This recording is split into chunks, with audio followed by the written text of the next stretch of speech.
Good morning everyone. तो आज का हमारा टॉपिक है, नेक्स्ट टॉपिक है हमारा प्रिंसिपल्स ऑफ मैनेजमेंट। जैसे हमने पढ़ चुके कि मैनेजमेंट क्या होता है, कि राइट डिसीजन लेना राइट टाइम पे। वैसे प्रिंसिपल्स ऑफ मैनेजमेंट क्या होते हैं? प्रिंसिपल्स ऑफ मैनेजमेंट एक तरह से हमारे पास जनरल गाइडलाइंस होती है मैनेजर्स के पास से डिसीजन लेने के लिए। इसका मतलब है कि वो इन गाइडलाइंस को यूज़ करके डिसीजन ले सकते हैं। लेकिन इसका मतलब ये नहीं है कि ये जो प्रिंसिपल्स हैं हमारे पास, ये रेडीमेड सॉल्यूशंस हैं या रेडीमेड डिसीजंस हैं। ये डिसीजन लेने में हेल्प करते हैं, लेकिन ये फाइनल डिसीजंस कभी हो नहीं सकते हैं। हम इनका यूज़ करके डिसीजन ले सकते हैं, लेकिन ये एग्जैक्टली डिसीजन फाइनल डिसीजन नहीं हो सकता है। ये एक तरह से रॉ मटेरियल होता है हमारे पास, फिनिश प्रोडक्ट नहीं होता। ये इसमें डिफरेंस है principles of management and decision taking में। कि ये जैसे अगर हमें कोई प्रॉब्लम आ रही है, कोई सिचुएशन ऐसी आ जाती है जो हमें समझ में नहीं आ रही कि हमें क्या करना चाहिए, तो ये हमें एक तरह से गाइड कर सकते हैं कि हम ऐसा कुछ कर सकते हैं।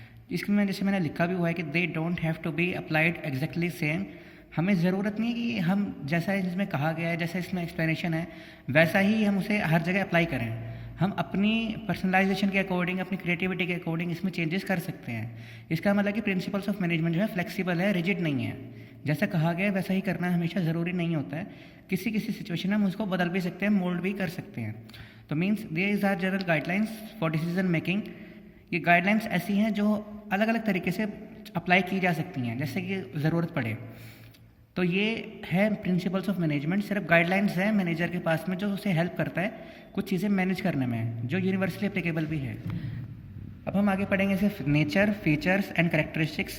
पहला है इसका यूनिवर्सल एप्लीकेशन। जैसे हमने पढ़ाई है कि मैनेजमेंट एक परवेसिव है, हर जगह अप्लाई होता है, हर जगह ज़रूरत होती है उसकी। बिजनेस हो, नॉन बिजनेस हो, या स्मॉल स्केल, लार्ज स्केल, या कोई भी एरिया हो। वैसे ही प्रिंसिपल्स ऑफ मैनेजमेंट भी है। प्रिंसिपल्स ऑफ मैनेजमेंट वर्ल्ड के हर, यूनिवर्स के हर कोने में अप्लाई किए जा सकते हैं। चाहे कोई भी हो, बिजनेस हो, नॉन बिजनेस हो, कोई भी ऑर्गेनाइजेशन हो, या छोटी हो बड़ी हो, कोई भी फ़र्क नहीं पड़ता उससे। हर जगह अप्लाई किए जा सकते हैं, यूनिवर्सली एप्लीकेबल है, लेकिन अलग अलग तरीक़ों से। हर जगह सेम तरीका यूज़ नहीं हो सकता है। किसी किसी केस में हो भी सकता है, लेकिन आपको पहले देखना पड़ता है कि सिचुएशन क्या है। सिचुएशन के अकॉर्डिंग आपको सोचना पड़ेगा कि ये जो प्रिंसिपल है वो सही है या नहीं है, आपको ये फॉलो करना चाहिए या नहीं करना चाहिए।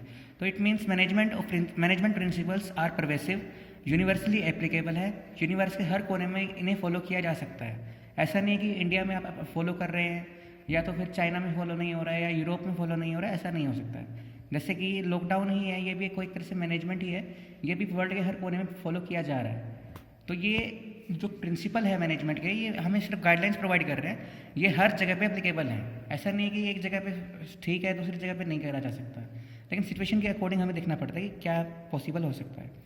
फिर नेक्स्ट है जनरल गाइडलाइंस। जनरल गाइडलाइंस में क्या होता है कि ये हमें जनरल गाइडलाइंस है, हमारे ऊपर कोई कंपल्शन नहीं होती है कि हमें एग्जैक्टली सेम ही कॉपी करना है, सेम ही फॉलो करना है, सभी कुछ इम्प्लीमेंट करना है। हम अपनी मर्जी के अकॉर्डिंग इसे थोड़ा चेंज करके या मोल्ड करके भी अप्लाई करना कर सकते हैं, और वैसे ये ज़रूरी भी है, क्योंकि एग्जैक्टली सेम करना कोई बाउंडेशन नहीं है हमारे ऊपर, कि हमारे ऊपर कोई बंधन नहीं है कि हमें ऐसा ही करना पड़ेगा। तो ये सिर्फ एक गाइडलाइंस हैं जो सिर्फ आपको गाइड कर रही हैं कि आप ऐसा कर सकते हो, ऐसा करना ही है, ये कोई ज़रूरी नहीं है। आगे समझ में आ जाएंगे कि प्रिंसिपल्स क्या होते हैं, कौन से होते हैं, इनका मतलब क्या होता है, थोड़ा डिटेल में भी हम आगे पढ़ेंगे। वैसे नेक्स्ट, गाइडलाइंस का मतलब है सिर्फ गाइडलाइंस प्रोवाइड करना है, कि एक तरह से बाउंड्री प्रोवाइड करना है कि आप इसके अकॉर्डिंग अपना काम कर सकते हो। नेक्स्ट है form by practice and experiments. जितने भी प्रिंसिपल्स हम आगे पढ़ेंगे हेनरी फ्योल के, F.W. टेलर के, तो वो सिर्फ प्रैक्टिस और एक्सपेरिमेंट्स के बेसिस से बनाए गए हैं। कोई भी प्रिंसिपल ओवरनाइट नहीं बना है कि आज हमने ये किया तो प्रिंसिपल बना दिया। बहुत सारे रिसर्च हुई है, बहुत सारे एक्सपेरिमेंट्स किए गए हैं, फिर उनके रिजल्ट्स और ऑब्जर्वेशंस सारे ऑब्जर्व किए गए हैं कि क्या रिजल्ट्स क्या आते हैं। कोई भी एक्सपेरिमेंट होता है उसका रिजल्ट आता है, नेगेटिव आता है, पॉजिटिव आता है। जितनी बार हमने एक्सपेरिमेंट्स किए, उसका जब रिजल्ट जितनी बार पॉजिटिव आया, तो हमने उसको प्रिंसिपल का नाम दे दिया कि अगर हम ऐसा करेंगे तो ऐसा हो जाएगा। जैसे कि हम साइंस में देखते हैं कि अगर बॉल अगर हम छोड़ देंगे नीचे तो वो नीचे जाएगी। एक्सपेरिमेंट किया गया था पहले ऐसा, कि हर चीज़ के साथ ऐसा होता है नहीं होता है, फिर बना था ग्रेविटी का प्रिंसिपल। सेम है मैनेजमेंट में, अगर हम कोई चीज़ बार बार करते हैं तो अगर सेम रिजल्ट्स आ रहे हैं तो हम प्रिंसिपल बना रहते हैं कि हम ऐसा करेंगे तो ऐसा ही होगा, कन्फर्म हो जाता है ऐसा। तो इसका मतलब है कि प्रिंसिपल्स ऑफ मैनेजमेंट जो है डेवलप किए गए हैं रिसर्च वर्क से, ऑब्जर्वेशन से, एक्सपेरिमेंट से। जैसे कि मैंने इसमें लिखा भी है इवोल्यूशनरी नेचर, ये बदलते रहते हैं। जैसे कि 50 साल पहले कुछ और ही प्रिंसिपल्स थे, आज कुछ और हैं, हो सकता है कि 50 साल के बाद में कुछ और नया आ जाए। ये नेचर के साथ में चेंज होते रहते हैं, क्योंकि ह्यूमन बिहेवियर जो है हमेशा बदलता रहता है, कभी भी सेम नहीं रहता है, ध्यान रखिएगा इस बात का। तो जैसे जैसे कि आगे टेक्नोलॉजी आएगी, ह्यूमन बिहेवियर चेंज होगा, तो मैनेजमेंट प्रिंसिपल्स भी चेंज होते जाएंगे। नेक्स्ट है फ्लेक्सिबल। जैसे मैंने बताया कि मैनेजमेंट प्रिंसिपल्स जो है हमारे पर कोई कंपल्शन नहीं है कि एज इट इज़ उसे फॉलो करना। हम अपने अकॉर्डिंग, अपनी मैनेजरियल स्किल्स के अकॉर्डिंग उसे, या सिचुएशंस के अकॉर्डिंग उसे मोल्ड कर सकते हैं, चेंज कर सकते हैं, थोड़ा बदल सकते हैं। तो इसका मतलब है कि मैनेजमेंट प्रिंसिपल्स हैं फ्लेक्सिबल है, रिजिड नहीं है। रिजिड का मतलब होता है जो जैसे कहा गया है उसको वैसे ही करना, लेकिन फ्लेक्सिबिलिटी का मतलब होता है हम उसे खींच सकते हैं, चेंज कर सकते हैं, बदल सकते हैं अपनी नीड के अकॉर्डिंग। ठीक है। फिर अगला है मेनली बिहेवियरल। जितने भी ऑर्गेनाइजेशन में लोग काम करते हैं, मशीन्स होती हैं, टूल्स होते हैं, सब कुछ होता है, लेकिन मेनली प्रिंसिपल्स ऑफ मैनेजमेंट का जो पर्पस होता है वो होता है बिहेवियरल। जो बिहेवियर है एम्प्लॉयज़ का या एम्प्लॉयर्स का, उसे इन्फ्लुएंस करना, उसे थोड़ा फोकस में रखना। ये कैसे हो सकता है कि जैसे कि जो हमारे अंडर वर्कर्स काम कर रहे हैं, जैसे मैं प्रिंसिपल का एग्जांपल लेता हूँ। जैसे प्रिंसिपल है यूनिटी ऑफ कमांड। अब यूनिटी ऑफ कमांड में क्या होता है कि एक वर्कर को एक टाइम पे सिर्फ एक ही सुपीरियर से ऑर्डर मिले। अगर दो से मिलेंगे तो उसकी जो बिहेवियर है वो थोड़ी चेंज हो सकती है, क्योंकि हो सकता है किसी का वो काम ना भी करे, किसी का भी काम ना करे, या हो सकता है कि उसके माइंड में थोड़ी कन्फ्यूजन आ जाएगी किसका काम वो पहले करे। तो यूनिटी ऑफ कमांड प्रिंसिपल ऐसा है कि जो बिहेवियर पे इम्पैक्ट डालता है कि उसका बिहेवियर कैसा रहेगा, वर्बल है, नॉन वर्बल है, फॉर्मल है, इनफॉर्मल है, टीम स्पिरिट है कि नहीं है। ये हम सारे वैसे प्रिंसिपल्स आगे पढ़ेंगे। तो मेनली इसका मतलब होता है प्रिंसिपल्स ऑफ मैनेजमेंट का कि वो बिहेवियर पे इम्पैक्ट डाल रहा है, एम्प्लॉयज़ के और एम्प्लॉयर के दोनों के बीच में रिलेशनशिप बना रहा है कि दोनों के बीच में रिलेशनशिप अच्छी रहे, लंबी रहे। जैसे कि अगर मान लो कि वर्कर कह रहे हैं कि मेरी सैलरी बढ़ाओ, एम्प्लॉयर कह रहे हैं नहीं मैं तो नहीं बढ़ाता, तो उस केस में थोड़े कन्फ्लिक्ट्स हो सकते हैं। तो इस वजह से मैनेजमेंट पॉसिबल नहीं हो पाएगी। लॉकडाउन भी हो सकता है या स्ट्राइक भी हो सकती है, लेबर अगर स्ट्राइक भी कर ले तो मेनली इनका ऑब्जेक्टिव होता है प्रिंसिपल्स ऑफ मैनेजमेंट का दोनों के बीच में एक अच्छी रिलेशनशिप बनाना, जिससे कि मैनेजमेंट स्मूथली चल सके, बिजनेस स्मूथली चल सके। फिर आता है कोज एंड इफेक्ट रिलेशनशिप। अब कोज का मतलब होता है कारण और इफेक्ट का मतलब होता है प्रभाव। अब हम वो ही करते हैं जो जिससे हमारी बीमारी ठीक हो सकती है। फॉर एग्जांपल अगर हमें बुखार हुआ है और हम कुछ पेट दर्द की दवाई ले लेते हैं, उससे हमें कुछ फ़र्क नहीं पड़ेगा, तो हमें वो मैनेजमेंट करनी पड़ेगी जो हमें सामने ज़रूरत है जिसकी। जैसे मेरे कहने का मतलब ये है कि अगर हमारे सामने कोई प्रॉब्लम आ रही है तो हमें उस प्रॉब्लम का सोल्यूशन ढूंढना है। ये नहीं कि जो मैनेजमेंट के प्रिंसिपल्स में लिखा है या जो भी कुछ हमें आता है वो हमने कर दिया, उससे कुछ नहीं होगा। क्योंकि मेरे कहने का ये मतलब है कि जो हमारे सामने प्रॉब्लम है उसका ही सोल्यूशन अगर हम अप्लाई करेंगे तो ही प्रॉब्लम ठीक होगी। ऐसा नहीं है कि हमने कुछ भी कर लिया तो उसे ठीक हो जाएगा, क्योंकि ऐसा कहा जाता है एफर्ट्स करने से कुछ नहीं होता, लेकिन राइट एफर्ट करने से सब कुछ हो जाता है। राइट एफर्ट करने से टाइम भी नहीं लगता है, एनर्जी भी नहीं लगती है और सोल्यूशन भी आराम से हो जाता है। लेकिन अगर आप एफर्ट करते रहोगे तो शायद से हो सकता है कि कुछ भी ना हो। ऐसे में इसका एक बहुत अच्छा एग्जांपल मुझे याद आया है। जब मैं स्टूडेंट था तो हमारे सर ने एक बार एग्जांपल दिया था इसी चीज़ का, हार्ड वर्क का और स्मार्ट वर्क का। उन्होंने एग्जांपल दिया था, खाली प्रैक्टिकल करके नहीं दिखाया था। उन्होंने कहा कि एक बच्चे को बोला कि भाई ये तेरे सामने रूम है, उसमें बहुत सारी टेबल्स थी, चेयर्स थी, काफ़ी कुछ सामान रखा हुआ था, फर्नीचर था और क्लासरूम में था, नॉर्मली क्लासरूम लगा था। तो उसे वो बोल के गया कि भाई मैं शाम को आऊँगा 5:30 बजे, तुझे मेहनत करनी है, जो चाहे तो कर ना कर, तो मेहनत कर। उसने क्या किया, उसने दीवार को धक्का लगाया, पूरे दिन धक्का लगाया। अब एक पर्सन के धक्के से तो दीवार तो हिलने वाली थी नहीं, तो उसने शाम को आके देखा कि भाई तूने क्या मेहनत की है।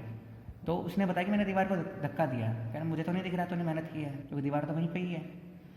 तो कहने का मतलब ये कि जो कारण है हमारी प्रॉब्लम का, जो हमारी प्रॉब्लम है वो हम कितना सोल्व कर पा रहे हैं। अगर उसने फर्नीचर थोड़ा रीअरेंज किया होता तो भी बात अलग होती, कुछ दिखता, लेकिन उसने कुछ जो भी किया उसने पर्सनल तरीके से सब कुछ किया, लेकिन हमें कुछ दिख नहीं रहा है, उसका कुछ इफेक्ट नहीं आया।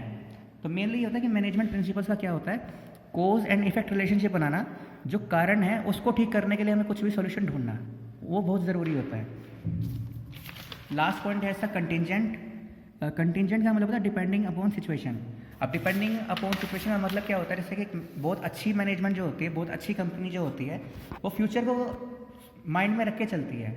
वो ऐसे अंधाधुंध डिसीजन नहीं लेती है, वो इतना प्लान करती है कि अगर ऐसा हुआ, मतलब कि बहुत सारी सिचुएशंस को एनालाइज करती है कि अगर पर्टिकुलरली ये सिचुएशन आई तो हम क्या करेंगे, अगर ये सिचुएशन ना आई तो हम क्या करेंगे, अगर कोई दूसरी सिचुएशन आई तो भी हम क्या करेंगे। उनका हर सिचुएशन के लिए प्लान रेडी रहता है। इससे क्या उनको बेनिफिट मिलता है कि अगर फॉर एग्जांपल कि गवर्नमेंट मतलब इलेक्शन चल रहे हैं, जैसे कि अगर बीजेपी गवर्नमेंट आ गई तो क्या उनकी स्ट्रेटेजी रहेगी, कांग्रेस आ गई तो क्या स्ट्रेटेजी रहेगी, अगर ये पॉलिसी आ गई तो क्या स्ट्रेटेजी रहेगी, नहीं आई तो क्या स्ट्रेटेजी रहेगी, अगर इतना प्रॉफिट हो गया तो क्या होगा, अगर नहीं हुआ तो क्या होगा। उन्हें मतलब कि हर सिचुएशन के लिए रेडी रहना पड़ता है। कंटिजेंट का मतलब होता है कि सिचुएशन वाइज मैनेजमेंट करना। मैनेजमेंट कभी भी सिचुएशन वाइज ही होती है, अपनी अकॉर्डिंग कभी भी आप मैनेजमेंट नहीं कर सकते हो कि अगर आप चाहो कि मैं तो ऐसा ही करूँगा तो नहीं हो सकता है। जैसे इसका एक एग्जांपल और बताता हूँ मैं कंटिजेंट का। 1968 में एक कंपनी थी एशियन पेंट्स, जिन्होंने अपना इन्वायरमेंट एनालाइज किया था। उन्हें ये लग रहा था कि इंडिया में कार मैन्युफैक्चर होने वाली हैं, जबकि उस टाइम नहीं होती थी। तो और पेंट कंपनी जैसे है, आपने नाम तो सुना ही होगा, तो उन्होंने कार पेंट बनाना शुरू कर दिया 1968 में, जबकि इंडिया में कार बनती नहीं थी। तो नेक्स्ट ईयर ही इंडिया में कार मैन्युफैक्चर होनी शुरू हुई। उनका इतना ज़्यादा प्रॉफिट हुआ था कि अपने कंपटीशन में बहुत ज़्यादा आगे निकल गए थे। तो ऐसा क्यों हो पाया? क्योंकि उनकी मैनेजमेंट थी सिचुएशन वाइज, पर्सनल वाइज उनकी मैनेजमेंट नहीं थी। तो सबसे ज़्यादा इंपॉर्टेंट होता है कि हम मैनेजमेंट करें सिचुएशन वाइज, कि किस सिचुएशन में क्या करना सही रहेगा, तो रिजल्ट ज़्यादा अच्छे आ सकते हैं। एक बार हम क्विक रिकैप दे लेते हैं, फिर हम नेक्स्ट टॉपिक पे आएंगे। Management principles are general guidelines for decision making. They don't have to be applied exactly same. They are like options to managers. Options managers may use. ये options होते हैं managers की, वो यूज़ कर सकते हैं ऐसे, लेकिन कंपल्शन नहीं है कोई ऐसे। फीचर्स एंड यूनिवर्सल एप्लीकेशन, मतलब कंप्लीट यूनिवर्स में हम इन्हें फॉलो कर सकते हैं, इन्हें हम अप्लाई कर सकते हैं अपने अपने तरीके से। लेकिन फिलहाल हम इसमें सिर्फ यही बात करेंगे कि यूनिवर्सली एप्लीकेबल हैं, ये हर जगह अप्लाई किए जा सकते हैं। फिर है जनरल गाइडलाइंस। ये कोई कंपल्शन नहीं है कि आपको फॉलो करना ही पड़ेगा, नहीं तो लॉस हो जाएगा। आपके पास सिर्फ एक गाइडलाइंस है कि अगर आपको कुछ मैनेज करना है तो आप इस तरीके से भी कर सकते हो, आपके पास ऑप्शन है। अभी वही कौन से तरीके होंगे, ये आगे 14 प्रिंसिपल्स हैं, उसके बाद 4 और भी हैं, ये हम आगे डिटेल में पढ़ेंगे और उसमें शायद आपको बहुत मज़ा भी आएगा। फिर नेक्स्ट है form by practice and experiments. ये सारे प्रिंसिपल्स प्रैक्टिस और एक्सपेरिमेंट्स के बेसिस पे बने हैं। हमने जो ऑब्जर्वेशन की है उसके बेसिस पे हमने प्रिंसिपल्स बनाए हैं कि अगर हम ऐसा करते हैं तो रिजल्ट ऐसा आता है। मेजरली जब डिसीजन कोई रिजल्ट जब कोई एक्सपेरिमेंट्स के बाद में ऐसे आते हैं तो वो प्रिंसिपल्स बन जाते हैं कि अगर हम ऐसा करेंगे तो श्योरिटी है कि ऐसा ही होगा। फिर है फ्लेक्सिबल, ये चेंज किए जा सकते हैं, कोई मतलब कि रिजिड नहीं होते हैं, मॉडिफाई कर सकता है मैनेजर अपने नीड के अकॉर्डिंग। मेनली बिहेवियरल, जो हमारे अंडर वर्कर्स हैं, जो ह्यूमंस हैं, उनके बिहेवियर को इन्फ्लुएंस करता है, गाइड करता है, और जो एम्प्लॉयर और एम्प्लॉयज़ है उनके रिलेशनशिप को स्ट्रॉन्ग करता है, जिससे कि उनका जो फंक्शनिंग है वो स्मूथ हो सके। नेक्स्ट है कोज एंड इफेक्ट रिलेशनशिप। जो हमारा कोज है, जो हमारी प्रॉब्लम का कारण है, उसे ठीक करने के लिए हमें वही करना पड़ेगा जिससे कि उसका जो इफेक्ट है वो प्रॉब्लम को दूर कर सके। जैसे कि एग्जाम्पल प्रिंसिपल से लेता हूँ मैं। अगर मान लो कि फॉर एग्जाम्पल हमारे ऑर्गेनाइजेशन में काफ़ी सारी अफवाह फैल रही है, रूमर्स फैल रही है। रूमर्स फैलने का मतलब होता है कि इनफॉर्मल कम्युनिकेशन हो रहा है। Informal communication in the sense verbal communication हो रहा है। तो हम ये कैसे दूर कर सकते हैं? हम ये दूर कर सकते हैं कि स्केलर चेन बना के फॉर्मल कम्युनिकेशन से, कि सब कुछ रिटर्न में होगा, वर्बल कोई बात भी वैलिड नहीं होगी। अगर हम किसी की भी बात को मान लेते हैं तो वो गलती हमारी ही होगी, क्योंकि ऑर्गेनाइजेशन में ऐसा कुछ नहीं है। अगर आपके सामने कोई रिटर्न फॉर्म में है, कोई कम्युनिकेशन हुआ है, तो ही वो वैलिड है, नहीं तो इनवैलिड हो जाता है। तो इसका मतलब यह कि हम कोज को ढूंढ के उसको ठीक कर रहे हैं, उसका इफेक्ट उस अपने सॉल्यूशन से डाल रहे हैं उस पर। फिर नेक्स्ट है कंटिजेंट। कंटिजेंट का मतलब जैसे मैंने बताया सिचुएशन वाइज होता है, जो सिचुएशन आए उसके अकॉर्डिंग डिसीजन लेना, उसके अकॉर्डिंग मैनेजमेंट करना, जिससे कि मैक्सिमम बेनिफिट हमें मिल सके। तो ये था पहला टॉपिक आज का, what are the principles of management and what are the nature, features and characteristics of management. Thank you. Next topic coming soon.